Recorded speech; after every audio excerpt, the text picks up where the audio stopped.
আসসালামু আলাইকুম বন্ধুরা। খামার জীবন সুখে না শান্তির? অনেকে বাইরে থেকে দেখে, ভাবে গ্রামের জীবন মানেই শান্তি, কোনো টেনশন নেই। কিন্তু সত্যিটা কি জানো? এই জীবনে সুখ খুব কম। কারণ এখানে ছুটি নেই, আরাম নেই। প্রতিদিন একই কাজ, একই পরিশ্রম, সকাল থেকে রাত পর্যন্ত। কিন্তু একটা জিনিস আছে যেটা শহরের অনেক মানুষের জীবনেও নেই।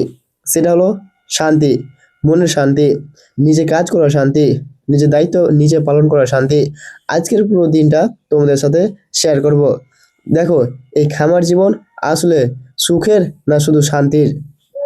আমি সকালে ঘুম থেকে উঠে গরুগুলোকে বের করলাম, তাদের খাওয়া দাওয়া কমপ্লিট করলাম। সকালের কাজ কমপ্লিট করার পর দুপুরে চলে গেলাম মাঠে। আমাদের দিকে এখন পাট চাষ করা শুরু হয়ে গেছে। তো আমাদের যেগুলো জমি আছে সেগুলো সবটাই জমিতে সার দিতে হবে। আমি আর আব্বু গিয়েছিলাম মাঠে সার দিতে। মাঠের কাজ কমপ্লিট হয়নি, আব্বু বলল যে তুই বাড়ি চল যা, গরুগুলোকে খেতে দিবি। সেজন্য আমি বাড়ি চলে আসলাম। বড়দার আব্বু মাঠই ছিল। বাড়ি এসে দেখি তো আমাদের কোনো এখন খড় নেই, শুধু ঘাসের উপরে ডিপেন্ড আছে। তো প্রথমে তো দেখলেন যে প্রথমে আমি ভিডিওতে দেখালাম যে গরুগুলোকে তাদের খাওয়ানোর জায়গায় নিয়ে আসলাম। তো নিয়ে আসার পর তারা যেগুলো খাবার সকালে খেয়ে শেষ করতে পারেনি সেগুলো কিছু কিছু করে ছিল, সেগুলো তারা খাচ্ছিল। আর আমি এখন দুপুরে মাঠে এসলাম ঘাস কাটতে।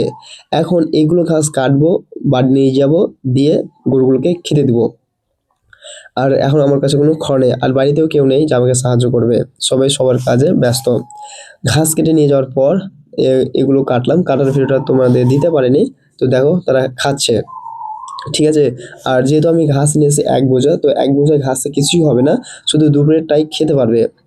তারপর আমাকে আবার বিকালে যেতে হবে ঘাস কাটতে।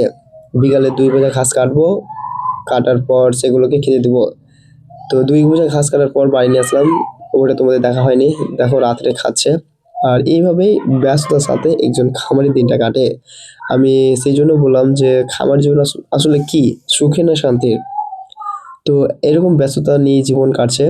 আর একটা বিষয় যে আহ, এই খামার জীবন একাই কখনো সম্ভব, একাই কন্টিনিউ করা সম্ভব না, পরিবারের সাপোর্ট লাগবেই। বাট একটা কথা কি, হার মানলে চলবে না। বিষয় যে গত ভিডিওতে আমি বলেছিলাম যে তোমার শরীরটা খারাপ, রাইট? এখনো পুরোপুরি আমি নিজের উপর বিশ্বাস রাখতে হবে, নিজেকে পরিশ্রম কাজ তো থামবে না, কাজ তো ভর্তি হবে। আর সেভাবেই চলছে যাত্রা। দেখা যাক আমি কতদূর এগোতে পারি। তো আজকের ভিডিওটা এটুকুই। কেমন লাগলো অবশ্যই কমেন্ট করে জানিও। আমার ভয়েসটা এখনো ক্লিয়ার না, তোমরা শুনে বুঝতে পারছো। তো আল্লাহ হাফেজ।